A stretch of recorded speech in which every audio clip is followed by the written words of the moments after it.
प्रथम नमन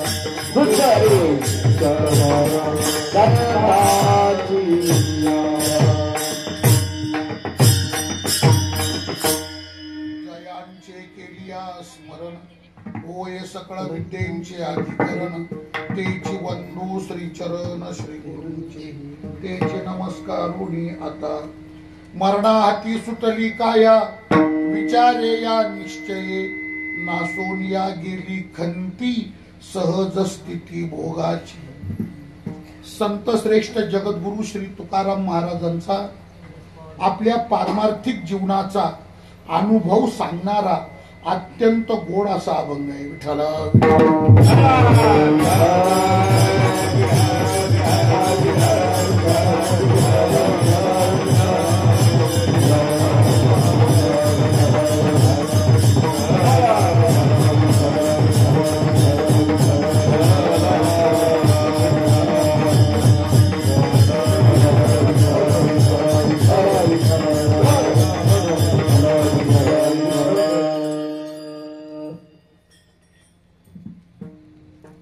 परमार्थाची आपण जीवनामध्ये जी साधना केली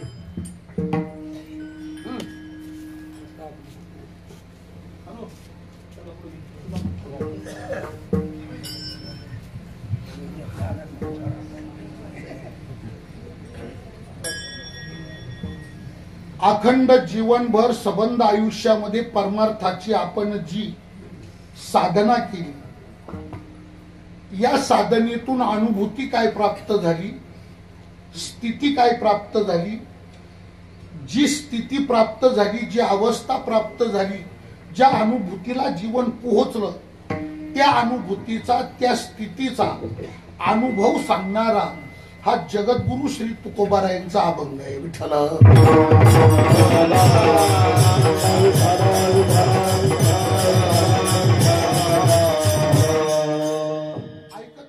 एक लक्षात ठेवायचं, महाराज हा जो अनुभव सांगतात हा अनुभव सांगण्यामध्ये महाराजांना स्वतःचा मोठेपणा मिरवायचा नाही। मी कोणी अलौकिक आहे, इतर जनसामान्यांपेक्षा मी कोणी वेगळा आहे, मी काही विशेष असं प्राप्त केले असा स्वतःचा मोठेपणा महाराजांना या अनुभव कथनातून मिरवायचा नाही। म्हणजे अहमहमिका महाराजांना अहमहमिका प्रगट करायची नाही, अहंकार व्यक्त करायचा नाही महाराज। कारण तुम्ही एक बघा, संसारातले माणसं, संसारातले पुरुष, संसारातल्या स्त्रिया जेव्हा पण आपला अनुभव जीवनातला इतरांना सांगतात तेव्हा त्यांचा भाव एकच असतो, फक्त अहंकार। त्याच्या सांगण्यात काय असतं, मी असं केलं, मी असं केलं, मी असं केलं, त्याच्या सांगण्यात फक्त अहंकार। सासू सुनाला जरी अनुभव सांगायला लागली तर आमच्या वेळी असं होतं, आमच्या वेळी असं होतं, त्याच्यात फक्त अहंकार। अहंकाराशिवाय तुम्हाला दुसरं कोणतंच प्रदर्शन दिसणार नाही। तुकाराम महाराज हा अलौकिक अनुभव सांगतात, पण स्वतःची अध्यता, स्वतःचा मोठेपणा, अहमहमिका मिरवण्याकरता महाराज अनुभव सांगत नाही। मग सांगतात कशा करता, अहंकार प्रदर्शनाकरता जर महाराज हा अनुभव सांगत नाही तर अनुभव सांगतात कशा करता, तर त्याचं कारण आहे। काय कारण, एक मिनिट ऐका।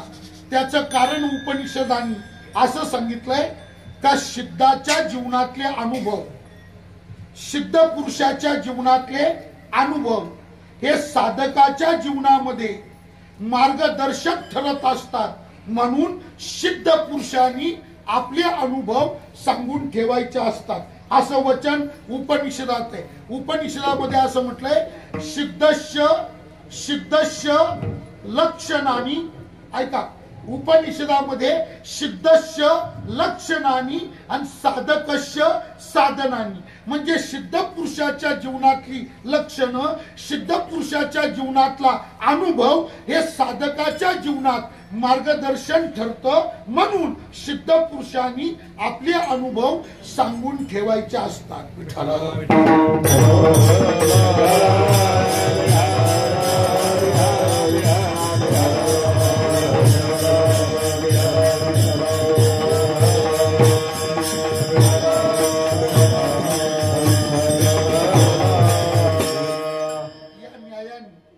या न्यायाने तुकाराम महाराज आपल्या पारमार्थिक जीवनाचा अलौकिक अनुभव या अभंगाच्या द्वारा व्यक्त करतात. आता एक मिनिट ऐका. जो अनुभव तुकाराम महाराजांनी सांगितला या अभंगामध्ये, तुकाराम महाराजांनी त्यांच्या जीवनात आलेला जो अनुभव आपल्या सर्वांना सांगितला. मात्र गंमत आहे, तो अनुभव आपल्या कोणालाही न पटणारा असा अनुभव आहे. आपल्याला तो अनुभव पटूच शकत नाही. 100% आपण तो अनुभव मान्य करू शकत नाही. आपल्याला सांगितलेला अनुभव कसाच पटत नाही असा महाराजांनी अनुभव सांगितला. अनुभव काय? अहो, तो पटूच शकत नाही असा अनुभव आहे. तुम्हाला पटणारच नाही असा. अहो, पण अनुभव काय? पटूच शकत नाही. अरे महाराज, पटू शकत नाही इथपर्यंत ठीक आहे, पण अनुभवाचं स्वरूप सांगा ना. अनुभव नेमका काय? आम्हाला आधी अनुभव ऐकू द्या, अनुभव कळू द्या. बरोबर आहे, बरं मी काय नाही. किती गेली आवाज येत नाही कोणाला? कोण आहे आवाज? आता तुमच्या पुढे तुमच्यापाशी करणे आणून ठेवावं लागतं. बिगर माईकचं तुमच्यापर्यंत यायला पाहिजे. बिगर माईकचं आपल्यात फार अंतर असतं. मग ठीक आहे बुवा.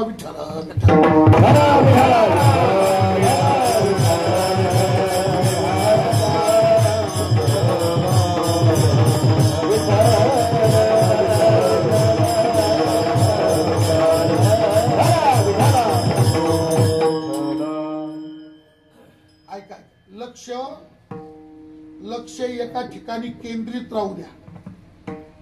तुम्ही काय माझं ऐकायचं, तिकडं कोण आलं ते पाहायचं, इकडं काय, मग तुम्हाला ऐकायलाच येणार नाही.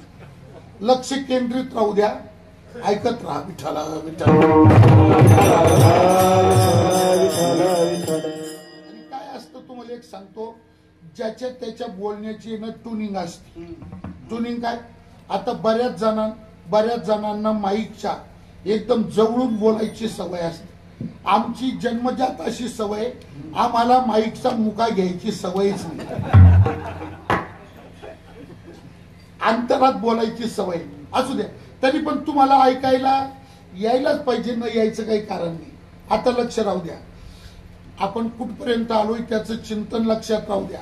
महाराज जो अनुभव सांगतात हा न पटणार आहे. अरे पटत नाही इथपर्यंत ठीक आहे, पण अनुभव काय कळू द्या ना. अनुभव काय, त्याचं स्वरूप काय अनुभव आला तुकाराम महाराजांना? तर तुकाराम महाराजांनी या अभंगामध्ये कथन केलेला अनुभव आहे, मरणाहाती सुटली काया. काया मरणाहाती सुटली म्हणजे मरणाचा आणि माझा संबंध विच्छेद झाला. माझा आणि मरणाचा संबंध संपला. आता मरणाचा आणि माझा कशाच प्रकारे संबंध उरला नाही. म्हणजे काया मरणाहाती सुटली. थोडक्यात काय? माझं मरण संपलं. विठ्ठला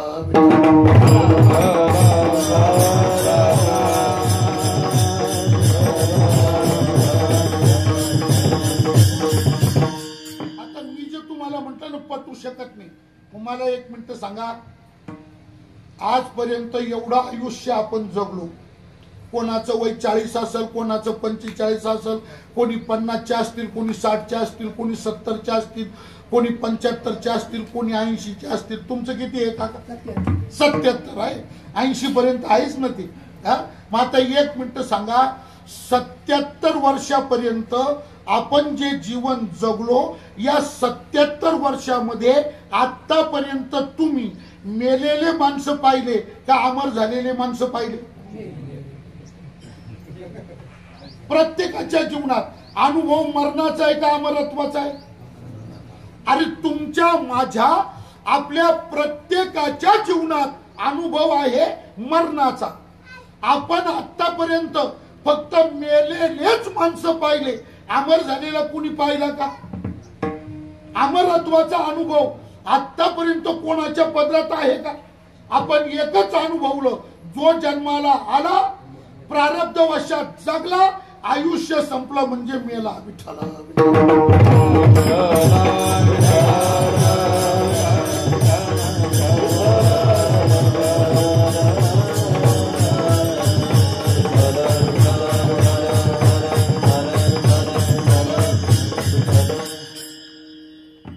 आपल्याकडे 7 चिरंजीव सांगितले जातात. चिरंजीवांचं वर्णन काय? 7 चिरंजीव. 7 जण येते. अश्वत्थामा, बलीर, व्यासो, हनुमांश, विभीषणा, कृप, परशुरामश्च सप्तैते चिरजीविना. अश्वत्थामा, बली, व्यास, हनुमंतराय, विभीषण, अश्वत्थामा, बलीर, व्यास महर्षी, बलीर, व्यासो, हनुमांश आणि विभीषण. हा आपल्याकडे चिरंजीव किती सांगितले? आपल्या धर्मशास्त्रामध्ये चिरंजीव सांगितले 7. आता हा मूळ शब्द आहे चिरंजीवी. मूळ शब्द काय? चिरंजीवी.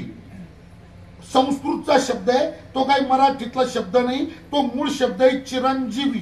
त्याचं मराठी भाषेत बोलताना आपण अपभ्रष्ट रूप केलं चिरंजीव, चिरंजीव, पण मूळ शब्द आहे चिरंजीवी. याच्यातला संधी असा आहे, चिरण अधिक जीवी बरोबर चिरंजीवी.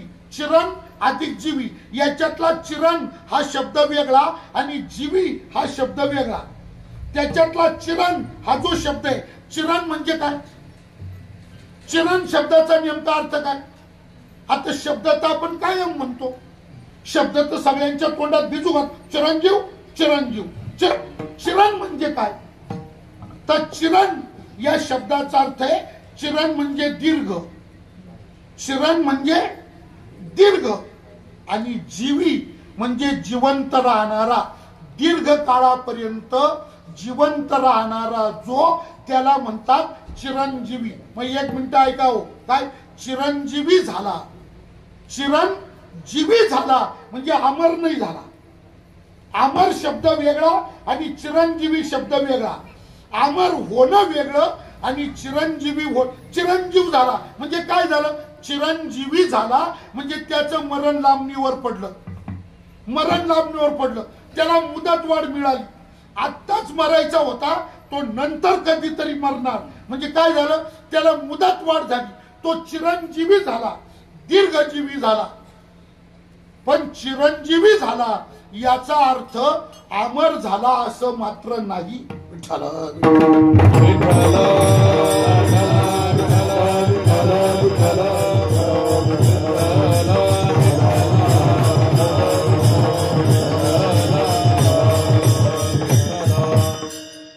ऐकून ठेवा, शास्त्रामध्ये चिंतन असं आहे, चिरंजीवी झालेल्या व्यक्तीला, ऐका, चिरंजीवी झालेल्या व्यक्तीला 1 कल्पापर्यंत आयुष्य मिळतं. त्याच्या आयुष्याची मुदत किती वाढली? 1 कल्प. 1 कल्पापर्यंत त्याचं आयुष्य वाढलं म्हणजे तो आता मरणार, पण कधी मरणार? 1 कल्पाच्या नंतर मरणार. मग चिरंजीवी झाला म्हणजे 1 कल्पापर्यंत तो जिवंत राहणार, त्याला 1 कल्पाचं आयुष्य मिळालं. पण सृष्टीमध्ये, कालगणनेमध्ये 1 कल्पाचा कालावधी जेव्हा पूर्ण होतो तेव्हा चिरंजीवीला सुद्धा मरावं लागतं. विठ्ठला विठ्ठला.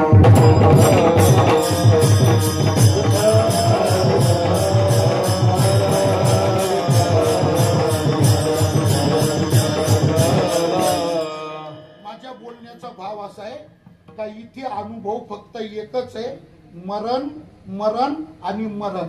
मृत्यूशिवाय या मृत्यू लोकात दुसरा अनुभव नाही. अमरत्वाचा अनुभवच नाही. अनुभव आहे तो फक्त मरणाचा. फार बडी बडी मंडळी मेली महाराज. इतके मोठाले माणसं मेले. ऐका, ज्यांच्याकडं डोंगरा एवढं आयुष्य होतं. आयुष्य किती होतं? डोंगरा एवढं.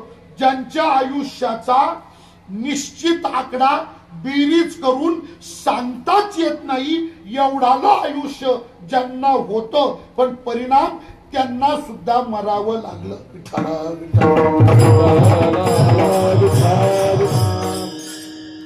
नामदेव महाराजांचा अत्यंत प्रसिद्ध अभंग आहे, तुमच्या नेहमी ऐकण्यातला आहे.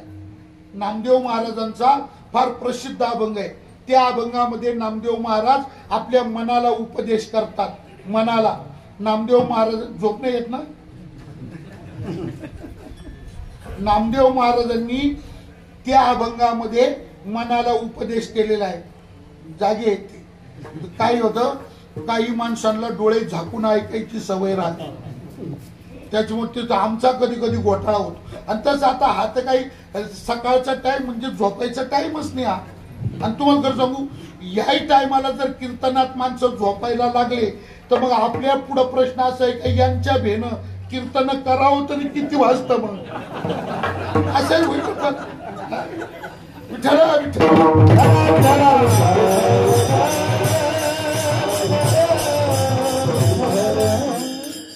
काय माणसं झोपतात बर का, झोपतात ना.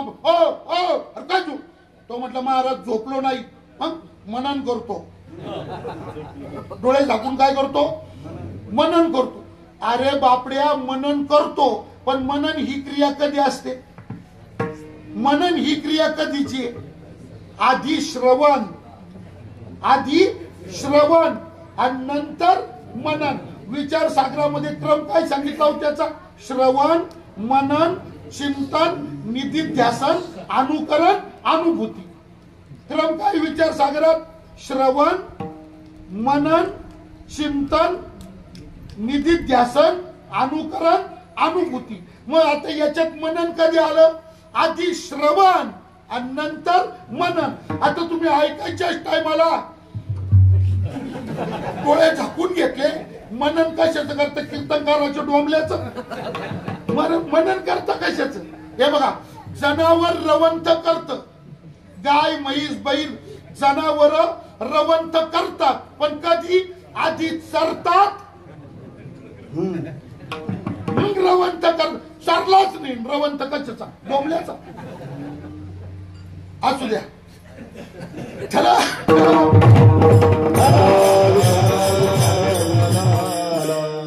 नामदेव महाराज मनाला उपदेश करतात. फार गोड आहे.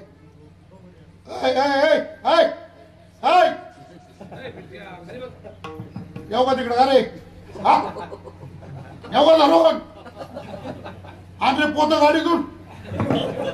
हा, विठ्ठला विठ्ठला.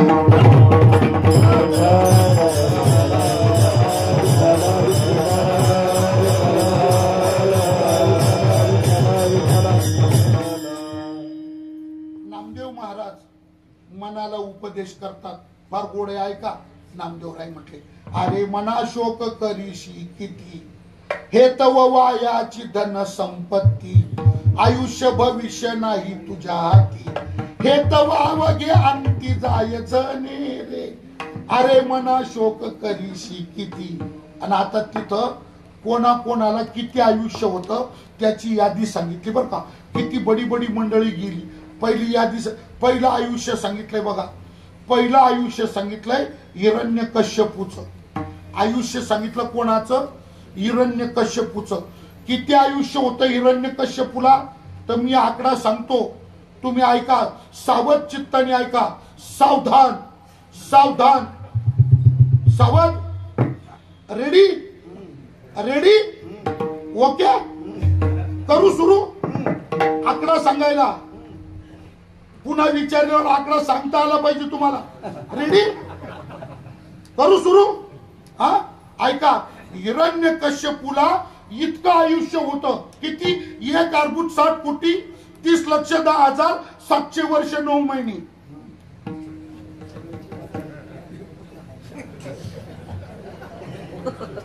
काय माझ्याकडे काय पाहता? सांगा किती आयुष्य, सांग किती आयुष्य होत? एक अर्बुद 60 कोटी 30,10,700 वर्ष 9 महिने. करा बेरीज. एवढं आयुष्य. आता तुम्हाला खरं सांगू का, आपली अडचण काय सांगू का, तुमची आमची अडचण काय सांगू का, आपली अडचण इथंच आहे. कोणती? एक अर्बुद म्हणजे एकावर शून्य किती रे महादेव. घ्या आपली सुरुवातच तिथून. एक अर्बुद म्हणजे एकावर शून्य किती. आणि नामदेव महाराज म्हणतात हिरण्यकश्यपूला एवढं आयुष्य होतं. विठ्ठला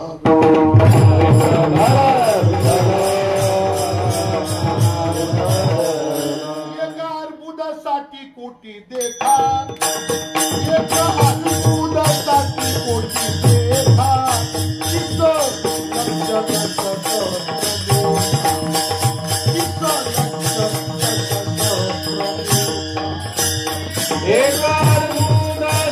कोटी देखा, साठी कोटी देखा. लक्ष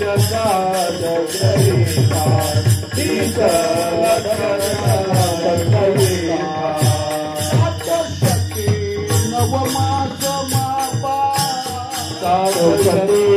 नवमास मापा, नवमास मापा, नवमास मापा.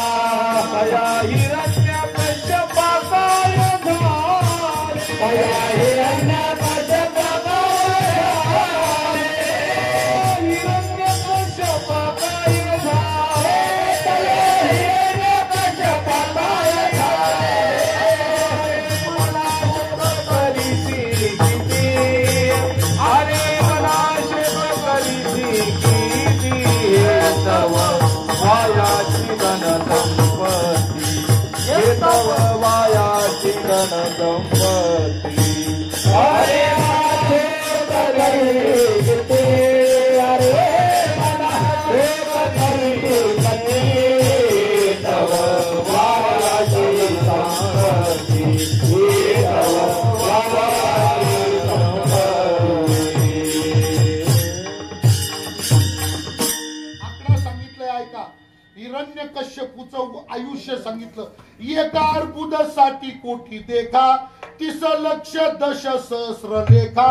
700 नवमास मापा, तया हिरण्यकश्यपा काय झालं. शेवटी काय झालं, त्याला मरावं लागलं. तसंच पुढे आले ना तर पुढे वर्णने 14 चौकड्या लंका नाथा, 99 सहस्र राया दशरथा. पण पुढचा शब्द ऐका, तेही गेले मृत्यू पंथा, मागे सर्वथा कोणी नुरले. 14 चौकडे आयुष्य होतं लंकापती रावणाला. 14 कड्या, 14 कड्या, 14 चौकड्या म्हणजे ऐका, कृत त्रेता द्वापार कली या चौघाची एक चौकडी. म्हणजे कृतयुग सुरू झालं संपलं, त्रेता सुरू झालं संपलं, द्वापार सुरू झालं संपलं, कली सुरू झालं संपलं. एक चौकडी पूर्ण झाली. पुन्हा त्रेता, पुन्हा द्वापार, पुन्हा कली, दुसरी कडी, पुन्हा कृतयुग, पुन्हा त्रेतायुग, पुन्हा द्वापारयुग, पुन्हा कलियुग, तिसरी कडी, पुन्हा कृत. आणि असं रावणाला किती आयुष्य होतं? 14 चौकड्या. 14 चौकड्या. आता एका चतुर्युगीची म्हणजे एका चौकडीची वर्ष संख्या, एका चौकडीमध्ये किती वर्षे येतात? विठ्ठला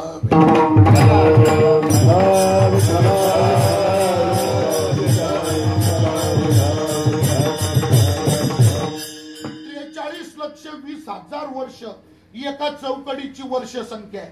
कृत त्रेता द्वापार कली या 4 युगाची वर्ष संख्या टोटल चौघांची किती? 43,20,000 वर्ष.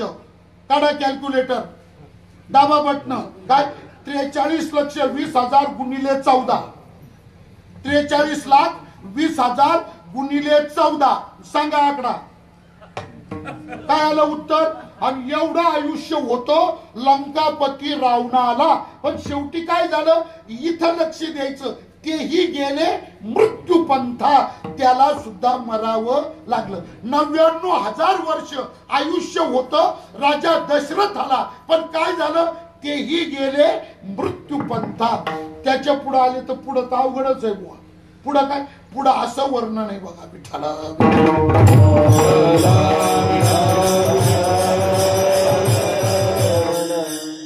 14 कल्प मार्कंडेया पडे तैलोम हर्षणाचा एक रोम झडे बकदाल ब्याचे निमिष मोडे गेले एवढे अरे मना शोक करीशी किती.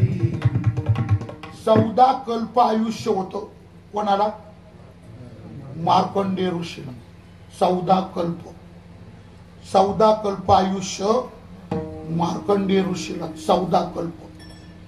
पण 14 कल्पाचा कालावधी जेव्हा पूर्ण होतो तेव्हा मार्कंडेयाला मरावं लागतं. 14 कल्पांनी मार्कंडेय मरतात. 14 कल्पाचं आयुष्य मार्कंडेय. पण पुढे ऐका 14 कल्पांनी जेव्हा मार्कंडेय ऋषी मरतात तेव्हा लोमहर्ष नावाचे ऋषी त्यांच्या अंगाचा एक केस गळवतो. हे रोम हे लव हे रोम आहे ना आपल्या अंगावर. आणि परत ऐका 14 कल्पांनी मार्कंडेय मरतात तेव्हा लोमहर्षाच्या अंगाचा एक केस गळ. आता आपल्या प्रत्येकाच्या अंगावर केस किती आहे तर 3.5 कोटी आहे असं म्हणतात. अंदाजे प्रत्येकाच्या शरीरावर पायापासून डोक्यापर्यंत हे लव रोम म्हणजे केस किती आहेत तर 3.5 कोटी आहे. आज तुम्हाला पटून नाही राहिलं का तुम्ही लई टुळू पाव राहिले. पटत तुम्हाला पटत नाही का. कसं असेल तर बोला. पटत नाही का तुम्हाला. पटत नसेल तर घरी गेल्यावर मोजून पहा. एवढा कुटाने करण्यापेक्षा विश्वास ठेवा ना. आता आम्ही तरी कवा मोजले कोणाच तरी ऐकूनच सांगू राहिलो. 3.5 कोटी प्रत्येकाच्या अंगावर रोम किती आहे 3.5 कोटी. आता परत गणित असं करा एक केस गळण्याकरता 14 कल्प. एक केस गळण्याकरता 14 कल्प तर 3.5 कोटी केस गळण्याकरता किती कल्प तेवढं आयुष्य लोमहर्षाचं. 14 कल्प मार्कंडेया पडे तै लोमहर्षणाचा एक रोम झडे. आणि महाराज 14 कल्पांनी एक 14 कल्पांनी एक असं करून 3.5 कोटी केस गळतात आणि लोमहर्ष मरतात. तेव्हा बकद आलभ्याचं एक निमिष होत. बकद आलभ्याचे निमिष मोडे. पण इथं लक्ष द्या गेले एवढे अरे म्हणा निमिषानी बकद आलभ्याचं आयुष्य पूर्ण होतं. बकद आलभ्याचे पुरे निमिषानी बकद आलभ्याचं आयुष्य पूर्ण होऊन बकद आलभ्य ऋषी मरतात. बकद आलभ्याचे पुरे निमिष तै वटा अंशाचा उपटे एक पिच्छ. सगळे निमिषाने आयुष्य पूर्ण करून बकद आलभ्य मरतात तेव्हा वटा अंशाच्या अंगाचा एक पंख गळतो. बकद आलभ्याचे पुरे निमिष तै वटा अंशाचा उपटे एक पिच्छ. आणि सगळे पंख गळून वटा अंश मरतो तेव्हा काक भृशुंड ऋषीचा एक श्वास होतो. हे डोकेदुखीच आहे. तुम्ही म्हणा कुठून आणल्याकडे आज डोकेदुखीच आहे. सगळे पंख गळून वटांश मरतात तेव्हा काक भृशुंडीचा एक श्वास होतो. आता एक श्वासाचं गणित असं आहे का आपण सर्व स्त्री पुरुष या सूर्योदयापासून त्या सूर्योदयापर्यंत 24 तासात आपल्या सगळ्यांचे श्वास किती होतात तर 21,600 मीटर लावून बघा तुम्ही चेक करून. तर आपण हा सूर्योदय तर तो सूर्योदय आपले श्वास किती चालतात 21,000 कमी नाही जास्त नाही 21,600. आणि सगळे पंख गळून वट अंश मरतो तेव्हा का भ्रुशुंडीचा एक श्वास होतो.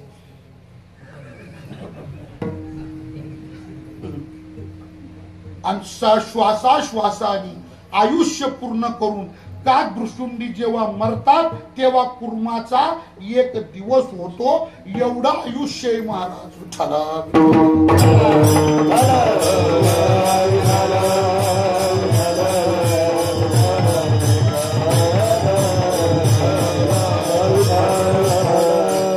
मरणांत पुरे भ्रुशुंडीचा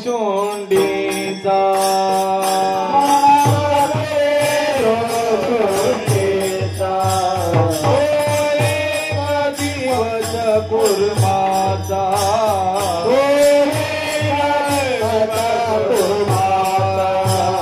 नामावी नवी केशवाचा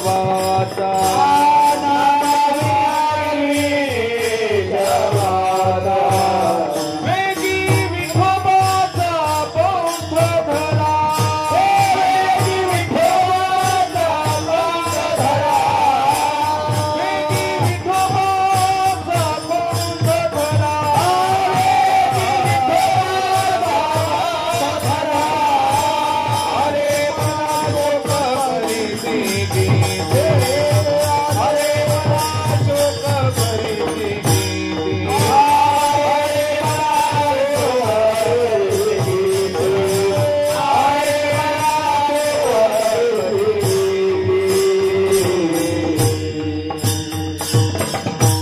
हे जसं वर्णन नामदेव महाराजांनी केलंय ना असंच वर्णन भावार्थ रामायणात एकनाथ महाराजांनी पण केलंय. नाथ महाराजांचं पण असंच वर्णन आहे. 14 कल्पायुषी गरिमा मार्कंडेयाचा मुख्य महिमा तो जै जाय मरण ग्रामा तै झडे रोमा लोमार्शनाशी युगान युगड रोम झडे जाशी ऐसा तो लोमार्शन ऋषी तोही मरे बकदाल बेश्वासी मरण सर्वाशी अचूक ज्याचे आयुष्य लेखा ज्याचे आयुष्य लेखा ज्याचे आयुष्य लेखा ज्याचे आयुष्य लेखा ज्याचे आयुष्य लेखा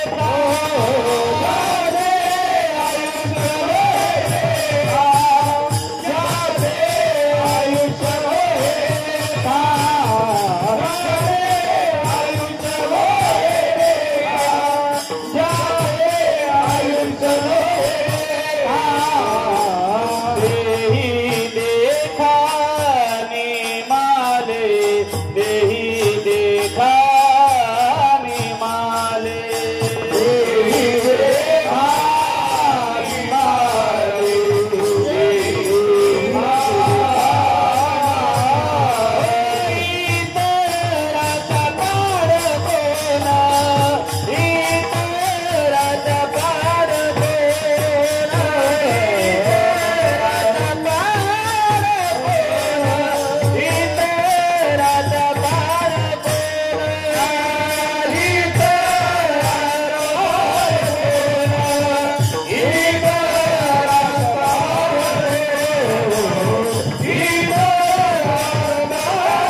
गणितच करता येत नाही, ज्यांच्या आयुष्याचा फिक्स आकडाच काढता येत नाही, सांगताच येत नाही ज्यांचं आयुष्य किती, पण त्यांना सुद्धा इथं थांबता येत नाही. मला बोलायचं काय, आपण सुरुवात अशी केलेली आहे का या मृत्यू लोकामध्ये तुमच्या माझ्या सगळ्यांच्या जीवनात फक्त एकच अनुभव आहे, मरण मरण आणि मरण.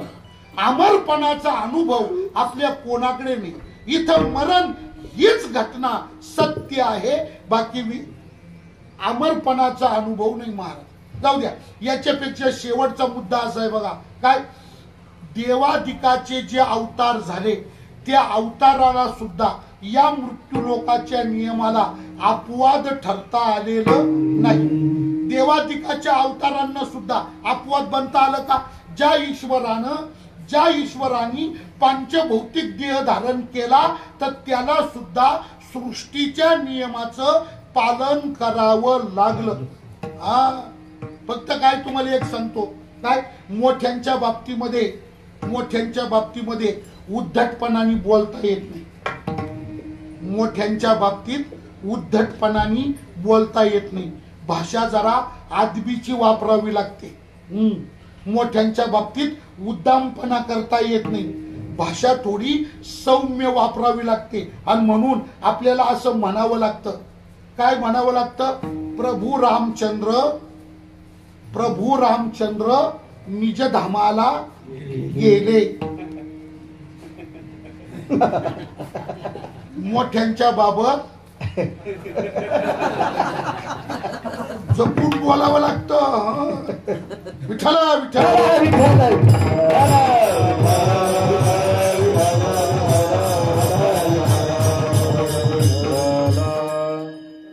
बसा शिव्या देऊन चालत.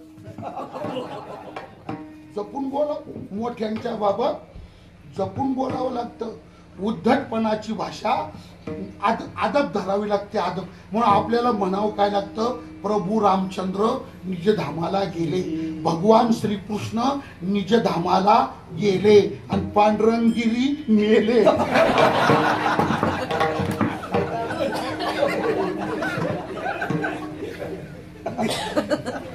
महाराज मला सांगा, मेला आणि निजधामाला गेला या शब्दात नेमका काय फरक आहे तेवढं सांगा.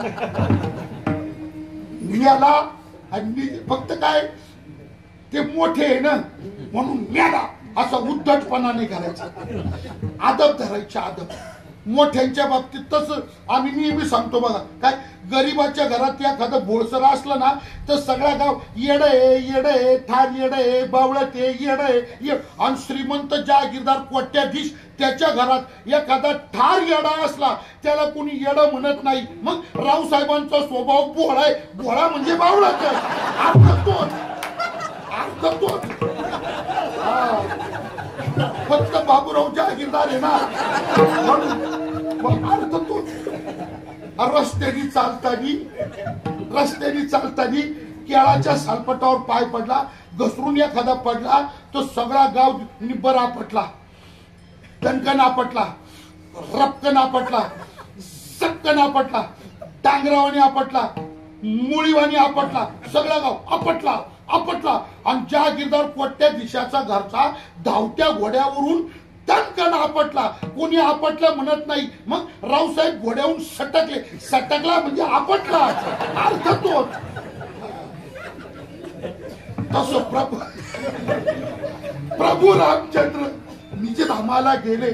मला काय सांगायचंय बुवा, ईश्वराने धरलेला पंचभूतात्मक अवतार तो सुद्धा या मृत्यू लोकाच्या नियमाला अपवाद ठरला. येथे नाही मोरो, येथे नाही मोरो, आले अवतार. येथे नाही मोरो, येथे नाही मोरो, येथे नाही मोरो, आले अवतार.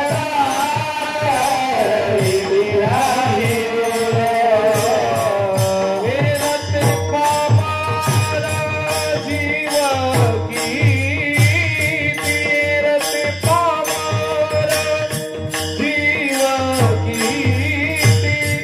विषयांचे धनी, विषयांचे धनी, वाललेली प्रत, विषयांचे धनी. येते पामर जीव कीर्ती, येते पामर जीव कीर्ती, विषयांचे धनी, विषयांचे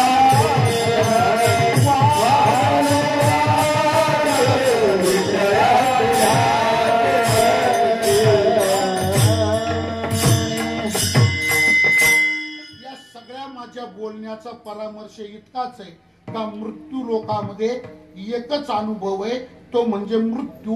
अनुभव म्हणजे मरण. आणि या मृत्यू लोकाच्या अनुभवाच्या 100% विरुद्ध तुकाराम महाराज अनुभव सांगतात. महाराज म्हणतात तुमचा अनुभव काही असू द्या, माझा अनुभव मात्र हा आहे का काया मरणाहाती सुटली. मरणाहाती सुटली काया, मरणाहाती सुटली काया, मरणाहाती सुटली काया, मरणाहाती सुटली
कोणताही असू द्या, माझा अनुभव मात्र निश्चित आहे का काया मरणाहाती सुटली.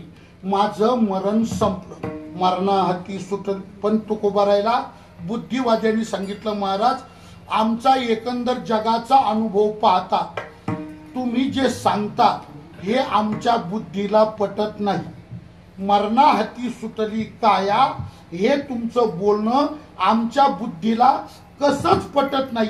कारण अनुभव रात्रंदिवस मरणाचा आहे. आम्ही रात्रंदिवस मरणारेच माणसं पाहतो आणि तुम्ही तर म्हणता माझं मरण संपलं. अरे हे कसं शक्य? भले भले मेले, चांगले चांगले मेले, ईश्वराचे अवतार नाही थांबले आणि तुमचं कसं काय मरण चुकलं? मग एक मिनिट ऐका, तुकाराम महाराज जो अनुभव सांगतात ही महाराजांची बोलण्याची भाषा वास्तवातली आहे का भावनाधिष्ठित आहे? तुकोबाराय भावनातील एकाने बोलतात का वास्तववादी बोलतात? बोलण्यामध्ये दोन प्रकार आहे, भावनेचं बोलणं वेगळं आणि वास्तवाचं बोलणं वेगळं. वास्तवाचं बोलणं त्याला म्हणतात जशी वस्तुस्थिती आहे तसंच्या तसंच बोलणं याला वास्तववादी बोलणं म्हणतात. आणि भावनातील एकाचं बोलणं काय असतं तर भावनेच्या आहारी जाऊन जे बोलणं बोललं जातं त्याच्यामध्ये खरं काहीच नसतं. भावनेच्या बोलण्यात प्राधान्य फक्त भावनेला असतं, प्राधान्य भावनेला दिलं जातं. तिथं वास्तवता वस्तुस्थिती त्याचा काही संबंध नसतो. विठ्ठला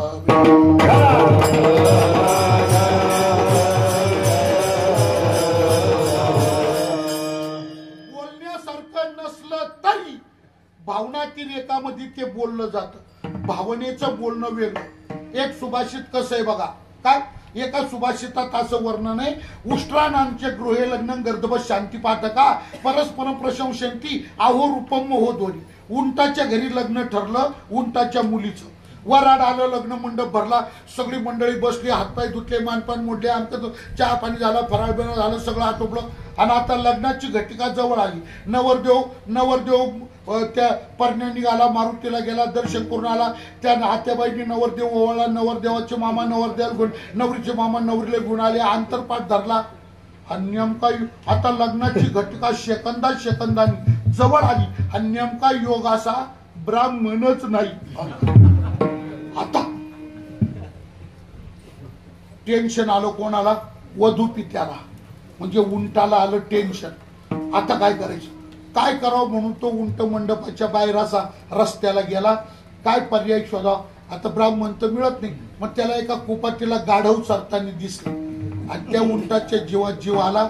आता उंटाच्या घरी लग्न म्हटल्यावर आहे की नाही, मग तो त्या गाढवापाशी गेला. म्हटला दादा, म्हणजे काय, माझा अति महत्वाचा टाइम आडलेला आहे, जरा 2 मंगलाष्टक म्हणून एवढा टाइम पास करून देतो का. तर तुम्हाला गंमत सांगतो, गाढवाने अजिबात आडे वेडे घेतले नाही, तर माझी तारीखच रिकामी नाही बुवा. गाढवानी अजिबात आडे वेडे घेतलेच नाही गाढवानी. कारण गाढवानी विचार केला, एवढ्या लोकांच्या समोर आपल्याला तरी गाण्याची संधी कधी मिळणार. गाढव आलं मंडपात, गाढवानी माईक घेतला हातात, मंगलाष्टका सुरू करायची. गाढवानी सगळ्यांना विचारलं, सर्वांना अक्षता पोहोचल्या का, हात म्हणा. मी गाढव असं नाही.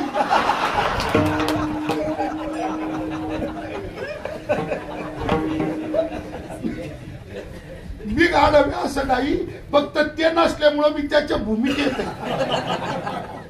अक्षता पोहोचल्या का करायची. आणि त्यांनी 4-5 मंगलाष्टक म्हटले, टाळी लागली, लग्न लागलं. गाढवाला वाटलं आपलं काम झालं आणि तो उंटाला भेटला. म्हणजे दादा, तुझा आडलेला टाइम पास झाला, येतो मी आता. आता उंटाने विचार केला, यांनी खरंच आपल्याला आडलेला टाइम पास केला, खूप महत्वाच्या वेळी यांनी आपल्याला मदत केली, याचा आपल्यावर उपकार झाला, याच्या उपकारात राहता कामा नाही. आणि मग उंटाने विचार केला, याचा उपकार फेडला पाहिजे. पण उंटाने दुसरा विचार केला, का याला दक्षिणा म्हणून पैसे देऊन काही उपयोग नाही. समजा त्याला 1000, 2000, 5000 आपण दक्षिणा दिली गाढवाला, उंट विचार करतो, त्याला जर 2-5 हजार रुपये दक्षिणा दिली तर गाढवाला दक्षिणेचा काहीच उपयोग नाही. गाढवाला म्हणून तुम्हाला सांगतो, नीट वागा, गाढवाला दक्षिणा देत जाऊ नका. तुम्ही नीट वागा, गाढवाला दक्षिणा देत जाऊ नका. साधूला द्या, साधूला. कारण गाढवाला पैशाचा काय उपयोग आहे, गाढव काय करील पैशाचं. मग उंटाने विचार केला, याला पैसे देऊन उपयोग नाही. मग उंट म्हटला, बस गाढव दादा, आज मनातला संशय फिटला, निसंशय झाला. गाढव म्हटला काय, तो म्हटला आतापर्यंत अनेक सुरेल आवाज ऐकले, लता मंगेशकर पासून, भीमसेन जोशी पासून, मोहम्मद रफी पासून अनेकांचे आवाज ऐकले. पण आज लक्षात आलं का गाढव दादा, तुझ्यासारखा सुरेल आवाज कोणाचाच नाही. फुगला ना गाढव. मग त्या गाढवानी विचार केला, याने आपली प्रशंसा केली, आता आपणही याचं वर्णन केलं. मग गाढव म्हटला, उंट दादा, तुमचं जसं झालं ना, माझंही तसंच झालं, माझाही संशय मिटला. काय तो मी सुद्धा आतापर्यंत सुंदर सुंदर अनेक प्राणी, अनेक पुरुष, अनेक सुंदर बाया पाहिल्या, पण तुम्हाला खरं सांगतो, तुमच्यासारखा सरळ अवयवाचा काही नाही हो. गाढव उंटाला म्हणतो, काय तुमचं रूप, आणि उंट गाढवाला म्हणतो, काय तुझा आवाज. परस्परम प्रशंसन्ति आहो रूपम महो ध्वनी. आता 1 मिनिट विचार करून मला सांगा, गाढवाचा आवाज प्रशंसनीय आहे का, उंटाचं स्वरूप प्रशंसनीय आहे का. पण एकामेकाची प्रशंसा याला म्हणतात भावनेचा अतिरेक.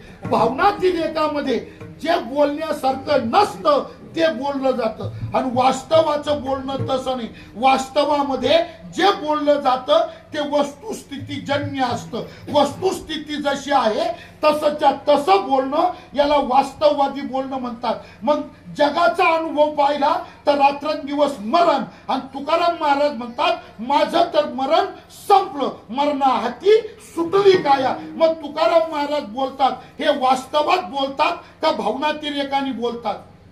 तर तुम्हाला 1 मिनिट सांगतो, तुकाराम महाराजांच्या सारखा, ऐका, तुकाराम महाराजांच्या सारखा क्रांतदर्शी महात्मा, ऋतुंभरा प्रज्ञावंत महात्मा भावनातिरेकाचं बोलणं कसं बोले, चुकीचं बोलणं कसं बोले. मग तुकोबाराय जे बोलतात ते वास्तवातच बोलतात, वास्तववादीच बोलणं बोलतात. महाराज म्हणतात, तुम्हाला पटो अथवा न पटो, तुम्ही माना अगर न माना, तुमचं काय असेल ते घरी गेल्यावर पहा, पण माझा अनुभव मात्र हाच आहे का काया मरणाहाती सुटली, आमचा मरणाचा संबंध संपला. आता ऐकणारे लोक हातबल झाले. ते म्हटले महाराज तुमचं मरण संपलं, तुमचं मरण संपलं हे आमच्या बुद्धीला काही पटत नाही. पण आता दुसरी अडचण अशी आहे, संतांच्या बोलण्यावर विश्वास ठेवला पाहिजे ही आमची मोठी अडचण आहे. तर आता आम्हाला तर काही पटत नाही, आमच्या बुद्धीला पटतच नाही. पण तुम्ही म्हणता म्हणून आम्ही मान्य करतो का तुमचं मरण संपलं. आम्हाला पटत नाही पण तुम्ही म्हणता म्हणून आम्ही मान्य करतो का तुमचं मरण संपलं. तर मग महाराज तुम्ही आम्हाला असं सांगा का तुमचं मरण संपलं, तुमचं मरण संपलं तर मरण संपण्याकरता तुम्ही नेमकं काय केलं, कोणता उपाय केला, साधन काय केलं, काय केलं म्हणून तुमचा मरणाचा संबंध संपला, काय केलं सांगा. विठ्ठल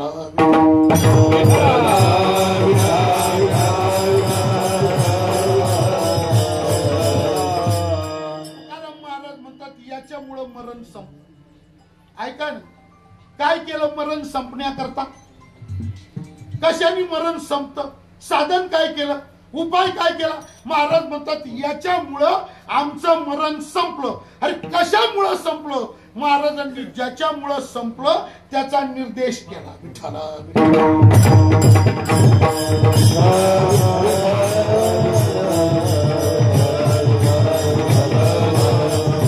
विचारे या निश्चय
विचारे या निश्चय, याचा संधी असा करा म्हणजे अन्वय असा होतो. या विचारे, ऐका बर का, या विचारे निश्चये काया मरणाहाती सुटली. महाराज म्हणतात आमच्या बुद्धीनं, माझ्या बुद्धीनं या विचाराचा निश्चय केला आणि या विचाराच्या निश्चयाने आमचं मरण संपलं. या विचारे निश्चये काया मरणाहाती सुटली. विठ्ठल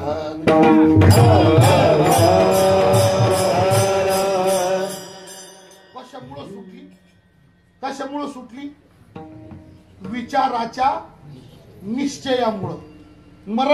मरणाहाती, काया या शब्दाचा अर्थ स्वरूप, काया म्हणजे शरीर नाही, काया म्हणजे स्वरूप.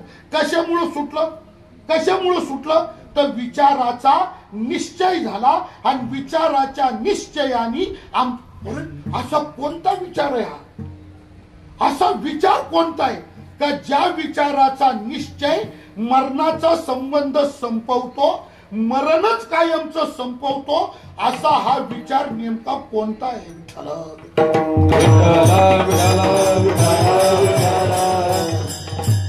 ऐका बर का, या जगात संपूर्ण विश्वात विचार फक्त 3च पदार्थांचा होतो.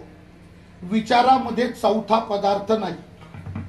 रात्रंदिवस, अहोरात्र, युगानुयुगो, वर्षानुवर्ष या विश्वामध्ये विचार फक्त 3च गोष्टींचा चालतो, 3च पदार्थांचा होतो. विचारात चौथी गोष्ट नाही. 3च गोष्टींचा विचार आहे. कोणत्या 3 गोष्टीचा? विद्यारण्य स्वामी सांगतात सदा विचार येत तस्मात जीव जग परात्मना, सदा विचार एक तस्मात, सदा सर्व काळ याच गोष्टीचा विचार चालतो. जीव जग परात्मना, तीनच गोष्टी, जीवाचा विचार, जगाचा विचार आणि परमात्म्याचा विचार. परमात्मा, जग आणि जीव विचारामध्ये तीनच गोष्टी. सदा विचार एक तस्मात, जीव जग परात्मना, चौथी गोष्ट नाही. आणि मग आता विचार करा, सांगा महाराज काय? जीवाच्या विचाराच्या निश्चयाने मरण संपलं, जगाच्या विचाराच्या निश्चयाने तुमचं मरण संपलं का परमात्म्याच्या विचाराच्या निश्चयाने तुमचं मरण संपलं? कोणत्या विचाराच्या? जीवाच्या विचाराचा निश्चय, जगाच्या विचाराचा निश्चय का परमात्म्याच्या विचाराचा निश्चय? कशाने मरण संपलं? महाराज म्हणतात ऐका, जीवाच्या विचाराच्या निश्चयाने मरण संपलं नाही, जगाच्या विचाराच्या निश्चयाने मरण संपलं नाही, आणि परमात्म्याच्या विचाराच्या निश्चयाने मरण संपलं नाही. मग जगाच्या विचाराचा निश्चय नाही, जीवाच्या विचाराचा निश्चय नाही, परमात्म्याच्या विचाराचा निश्चय नाही. अरे मग कोणता विचार आहे हा का ज्या विचाराच्या निश्चयाने मरण संपलं? विचारे या निश्चये काया मरणा हाती सुटली, हा विचार नेमका कोणता आहे? विठ्ठल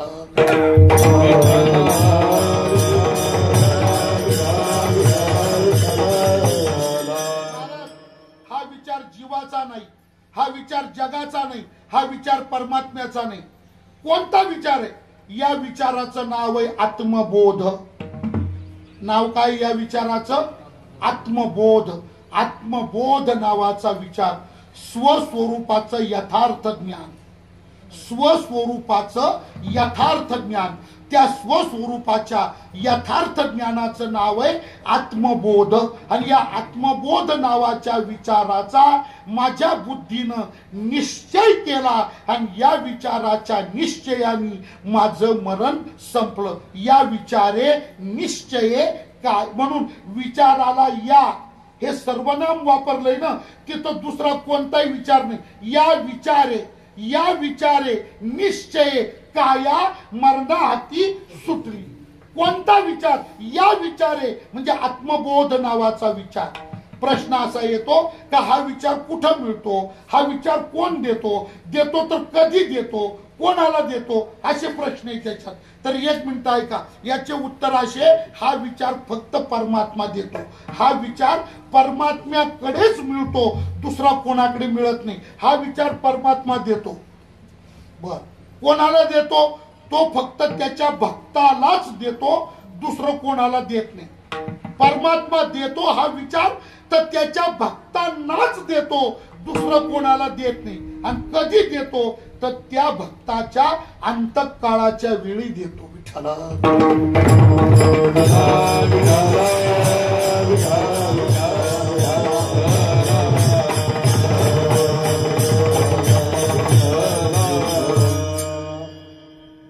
परमात्मा हा विचार त्याच्या भक्ताला देतो, अंतकाळाच्या वेळी देतो, आणि हा विचार फक्त परमात्म्याकडेच मिळतो, इतरत्र दुसरीकडे मिळत नाही. तो त्याच्या भक्ताशिवाय दुसरं कोणाला देत नाही. त्याचा भक्त होणं, त्याचा भक्त सिद्ध करणं, याला पण कसोटी. कोणी पण देवाचा भक्त होऊ शकत नाही. मग देवाचा भक्त कोण? देवाचा भक्त तो आहे फक्त जो निष्काम आहे, जो निरपेक्ष आहे, ज्यांनी आपल्या सगळ्या अपेक्षेवर विजय प्राप्त केला, ज्यांनी सगळ्या आशा मारून टाकल्या, आणि असा निरपेक्ष भावाला जो प्राप्त झाला भगवान, अशा निष्काम निरपेक्ष भक्ताला हा विचार परमात्मा देतो. विठ्ठल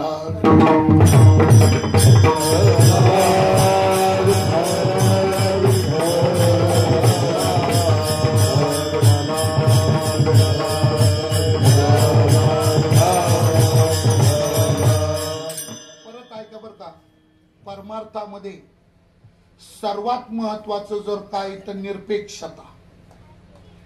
परमार्थात सर्वात महत्वाचं काय? निरपेक्षता. अपेक्षा रहित असणं, निरपेक्षता परमार्थात अत्यंत महत्वाची, अत्यंत महत्वाची. नाथ महाराजांनी भावार्थ रामायणात इतकं सुंदर सांगितलंय बघा. निरपेक्षता हे परमार्थाचं नाक आहे. नाथ महाराज काय म्हणतात, निरपेक्षता हे परमार्थाचं काय नाक. नाक हा नाथ महाराजांचे रामायणातले शब्द आहे. परमार्थाचे मुख्य बीक, परमार्थाचे मुख्य बीक, निरपेक्षता ते नाशिक. निरपेक्षता ते नाशिक म्हणजे पंचवटी नाही, नाशिक. नाशिक परमार्थाचे मुख्य बीक, निरपेक्षता ते नाशिक. त्याच्या ज्याच्या ठिकाणी निरपेक्ष भाव आहे तो परमात्म्याचा भक्त आहे. विठ्ठला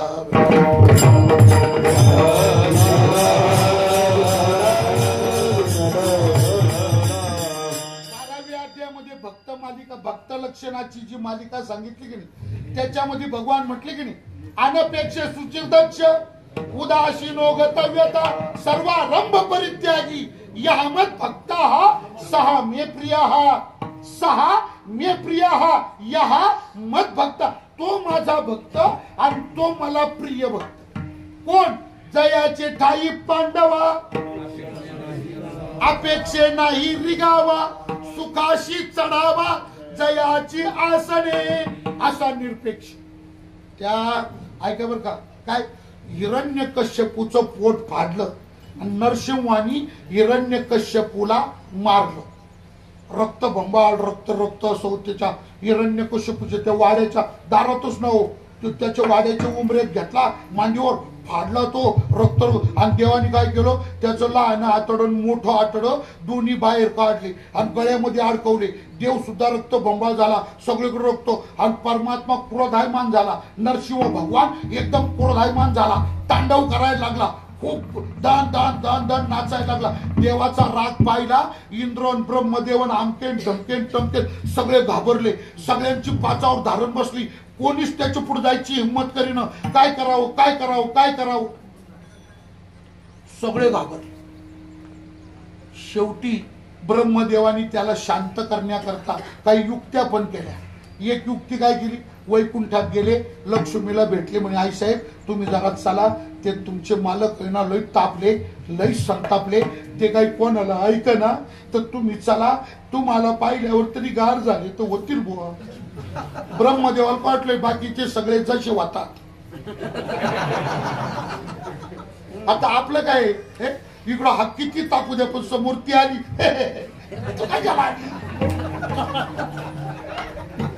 ब्रह्मदेवाला वाटलं बाकीच्या नवऱ्यांसारखा हा असं बायको पाहिली लगेच शांत होईल. लक्ष्मीला आणलं, पंचारतीचं ताट घेऊन आली आणि त्या वाड्यामध्ये लक्ष्मीने प्रवेश केला आणि ते सगळं पाहिलं. महाराज मुंडक सिंहाचं, खाली शरीर सगळं माणसाचं रक्ताने माखलेलं, तांडव उठते. अरे तिने दारातून डोकून पाहिलं, तिथूनच मागं फिरली. ब्रह्मदेवनी मध्ये या ना, तुम्ही या ना. मग तिने सांगितलं मी मध्ये येत नाही. ब्रह्मदेवाना असं येड्यावानी काही करीत जाऊ नका. ते काय तुम्हाला एक सांगते, हे आमच्या पिंट्याचे पप्पा नाहीच. अहो तुमचेच मालक किती, मी काही ओळखीत नाही का त्यांना. किती रंगपंचमी खेळले मला काही ओळख काय ते नाही.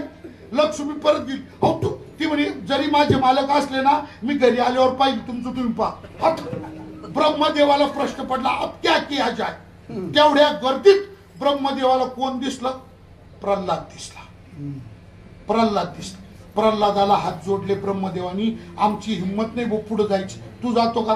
प्रल्हाद म्हटलं मला काही भीती नाही, त्याला मी मला काय. हे बा एक मिनिट ऐका, देव किती क्रुद्ध झाला, किती काळाचा कर्दन काळ झाला, तर त्याला कोण भीत. एक मिनिट ऐकवर का, वाघिणी शिवविनीला कोण घाबरतं.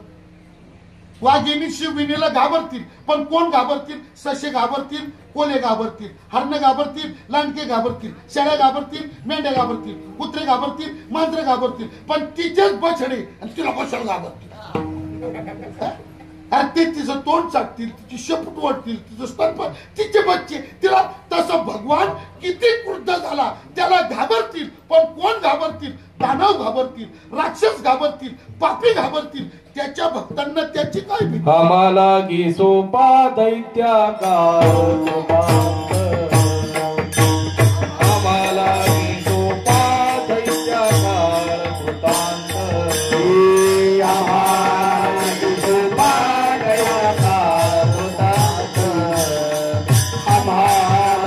सोपा दैत्याचा कृतांत पागलाची माया बाबा बहुश्रम केल्याचे पार आम्हालाची सोपा दैत्याचा कृतांत पागलाची माया बाबा बहुश्रम केल्याचे पार आम्हालाची सोपा दैत्याचा कृतांत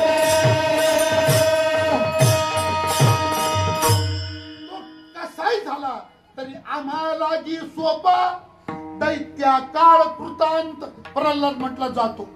आणि प्रल्हाद नरसिंह भगवंताच्या पुढे आला. प्रल्हादाला नरसिंह भगवंतानी पाहिला. त्याचा राग शांत झाला. पटकन त्यांनी प्रल्हादाला उचलला आणि कडेवरती घेतला. नाम प्रल्हाद उच्चारी तया सोडवी नरहरी उचलून घेतला कडेवरी भक्ती सुखे निमाला निमाला शांत. त्याच्या डोक्यावरून हात फिरवला. नरसिंह भगवान प्रल्हादाला म्हटले, प्रल्हाद भद्र भद्रंते, हे असुरोत्तमा तुझं कल्याण असो. आणि नरसिंह भगवंतानी प्रल्हादाला सांगितलं, प्रल्हादा काहीतरी माग, काहीतरी माग. प्रल्हाद म्हटला, मागत नाही देवा.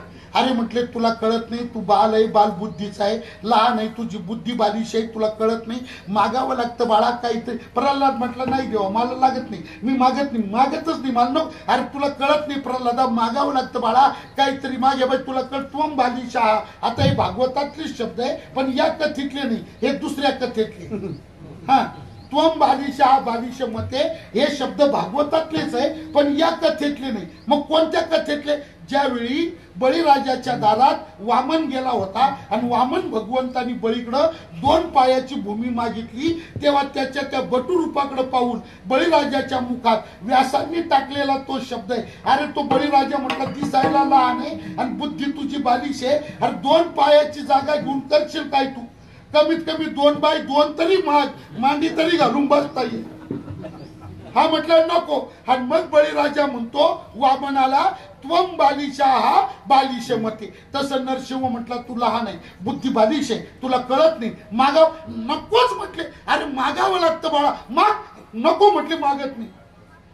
100 वेळा प्रल्हाद नको म्हणतो आणि नरसिंह माग म्हणतो. त्यावेळी प्रल्हादाला देवाचा राग आला आणि प्रल्हाद देवाला म्हटला, काय लावलं रे तू, काय लावलं तू? मी नको म्हणतो तो मागच म्हणतो, मी नको म्हणतो तो मागच म्हणतो. तुला मराठीत कळत नाही का? तुला इंग्लिश मध्ये समज, काय लावलं रे तू? मी नको म्हणतो तो मागच म्हणतो, देवा काय नेमकं? तरी पण नरसिंह म्हटलं, तुला माहित नाही मागावं लागतं, माग. अरे नकोय ना, अरे मागावं लागतं, माग आता.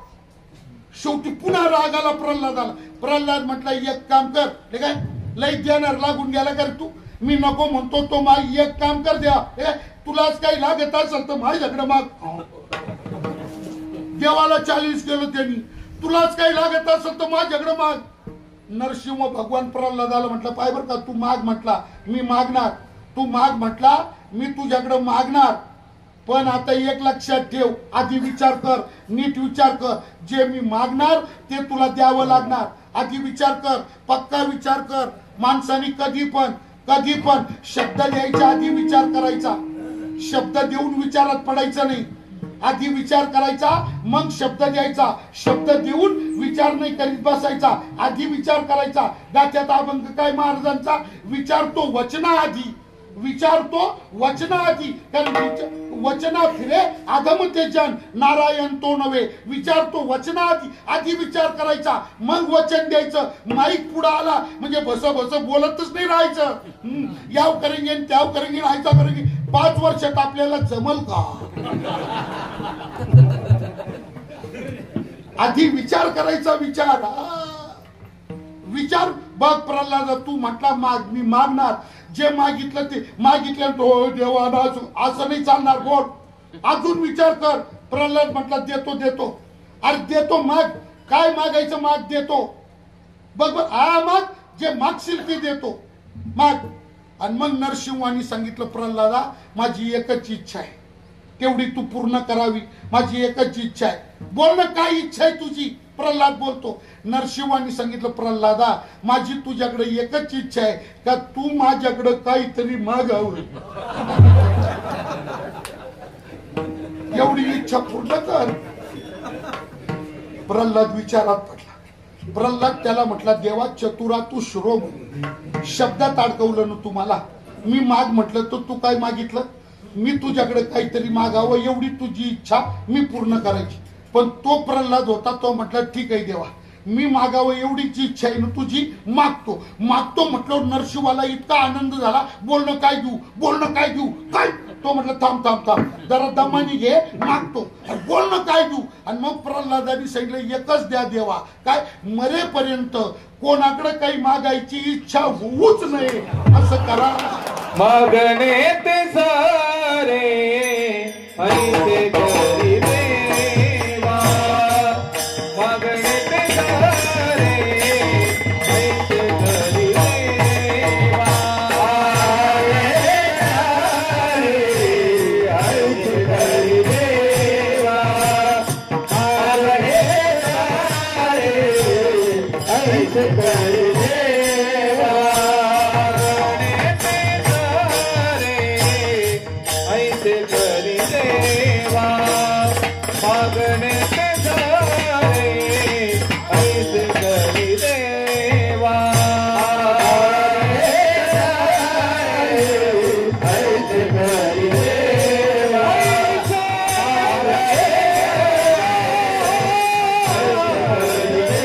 देवा, आई तरी देवा सांगा पुढे, नाही तरी देवा सांगा पुढे, नाही तरी देवा,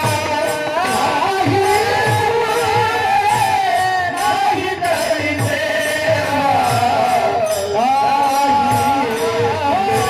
नाही तरी देवा सांगा पुढे, नाही तरी देवा सांगा पुढे, नाही तरी देवा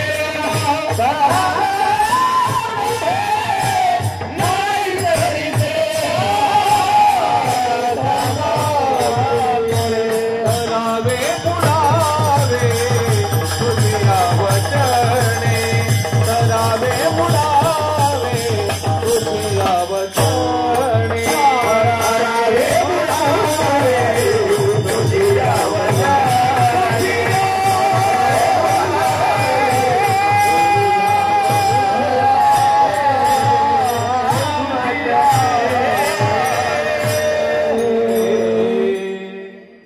प्रल्हादाची अवस्था गाथ्यात महाराजांनी लिहिली. मागणे ते सरे ऐशे करी देवा, नाही तरी सेवा सांगा पुढे. मला काय बोलायचं, मी का बोललो, याला म्हणतात निरपेक्षता. आणि असा निरपेक्ष जो परमात्म्याचा भक्त, त्याला भगवंत हा आत्मबोध नावाचा विचार देतो. आता त्याच्या अजूनही काही लक्षणं सांगितले, कधी देतो तरी त्या 1 मिनिट तुम्हाला गीतेच्या 8व्या अध्यायात यावं लागतं का, 1 मिनिट 8व्या अध्यायात या. आले का सगळे? हा हात म्हणा, येऊ नका पण हात म्हणा, अरे तिथंच राहा पण हात म्हणा. आले का? चांगले माणसं असं बोलावल्यावर येत जा. आले ना 8व्या अध्यायात? 8व्या अध्यायाचा 14व्या क्रमांकाचा श्लोक डोळ्या पुढे आणा. आला म्हणा. काय श्लोक? अनन्य चेता सततम यो माम स्मरति नित्यशः तस्याहं सुलभ पार्थ नित्ययुक्तस्य योगिनाः. अनन्य चेता सततम, अनन्य होऊन निरपेक्ष भावानी जो सदा सर्व काळ माझं चिंतन करतो आणि त्याच्या निष्काम निरपेक्ष सेवेनी माझ्या डोक्यावर जे कर्ज करून ठेवलंय ना अर्जुना, ते कर्ज त्याच्या सेवेचं ऋण फेडण्याकरता मी काय करतो. या श्लोकाखाली बऱ्याच ओव्या आहेत, त्या सगळ्या तुम्ही घरी गेले का निवांत वाचा. मी 2 ओव्या सांगतो त्याच्यातल्या. पहिली ओवी अशी आहे बघा, काय ते ऋणवैपण दे कोणी अंगी मी आपुलियाची उत्तीर्णत्वा लागी भक्ताची तनु त्यागी परिचर्या करी. ते ऋण वैपण त्यांनी निष्काम सेवेचं जे ऋण माझ्या डोक्यावर केलं ते ऋण डोळ्यापुढे ठेवतो. ते ऋणवैपण देखून अंगी.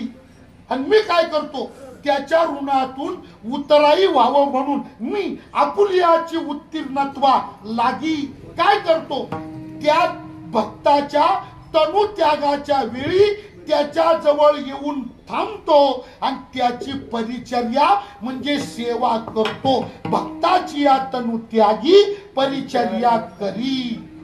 त्याच्या मृत्यूच्या वेळी त्याच्या जवळ येतो आणि मी त्याची सर्व सेवा करतो. बर भगवान मृत्यूच्या वेळी त्या भक्ताच्या जवळ येऊन सेवा करतो म्हणजे नेमकं काय करतो तर त्याच्या पुढच्या उभीत आहे देह वैकल्याचा वारा जने लागेल या सुकुमारा म्हणून आत्मबोधाची या पांजिरा सुयेतया ते. आत्मबोधाची या पांजिरा सुयेतया ते. देह वैकल्याचा वारा मृत्यूच्या वेळी त्या भगवत भक्ताचा अंतःकरण वैफल्यग्रस्त होऊ नये. वैकल्य म्हणजे विफलता वैफल्यग्रस्त त्याचं चित्त होऊ नये. त्या भगवत भक्ताचं सुकुमार भगवत भक्ताचं अंतःकरण मृत्यूच्या वेळी वैफल्यग्रस्त होऊ नये. विफलता त्याच्या चित्तात प्रवेश करू नये. कधी कधी काय घडतं वैफल्य खूप वाईट असतं महाराज. जर भगवान आला नाही त्याला अनुभूती झाली नाही तर तो भक्त विफलताग्रस्त म्हणजे वैफल्यग्रस्त बनतो. काय खरं नाही. अरे काय माळ घालून उपयोग नाही गण लावून उपयोग नाही. एकादशी करा पंढरपूरला जा आळंदी करा गाथा वाचा ज्ञानेश्वरी वाचा काय उपयोग. याला म्हणतात विफलता. ही वैफल्यग्रस्तता त्या सुकुमार भक्ताच्या तनुत्यागाच्या मृत्यूच्या काळात त्याला त्याच्या अंतःकरणात येऊ नये. देह वैकल्याचा वारा जने लागेल या सुकुमारा असं होऊ नये म्हणून मी तिथं येतो आणि सेवा करतो. म्हणजे काय करतो तर त्याला स्वस्वरूपाचं यथार्थ ज्ञान आत्मबोध मी त्याला देतो आणि त्या आत्मबोधावर त्याला कायमचा स्थिर करून टाकतो. आत्मबोधाची या पांजरा सुयेतया ते. आणि हा आत्मबोध नावाचा विचार भगवंताकडून मिळाला. तुकाराम महाराज म्हणतात माझ्या बुद्धीनं त्या विचाराचा निश्चय केला आणि त्या आत्मबोध विचाराचा बुद्धीनं जो निश्चय केला त्या विचाराच्या निश्चयाने माझं मरण कायमचं संपलं. याला म्हणतात मरणा हाती सुटली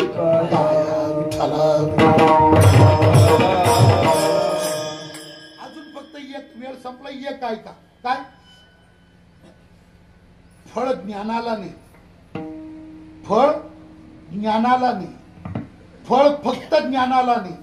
फक्त विचाराला फळ नाही.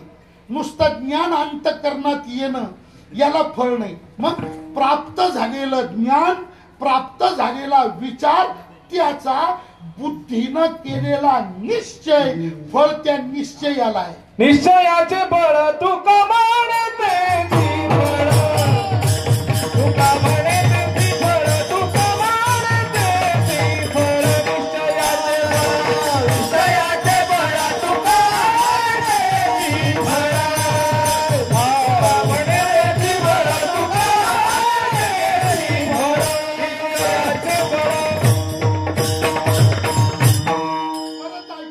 परत ऐका.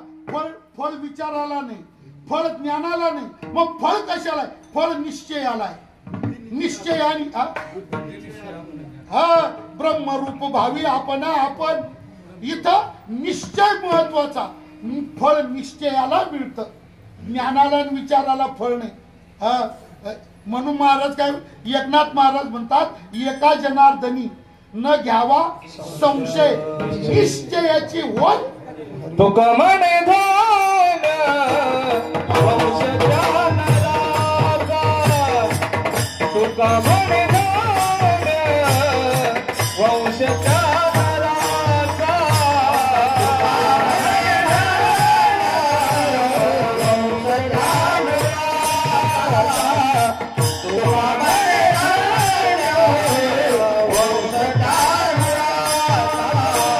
ऐसा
झाला आहे.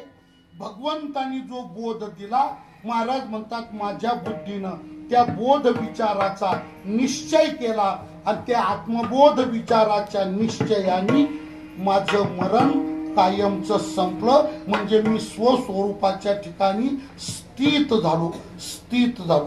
बस महाराज म्हणतात या निश्चयाचा परिणाम झाला.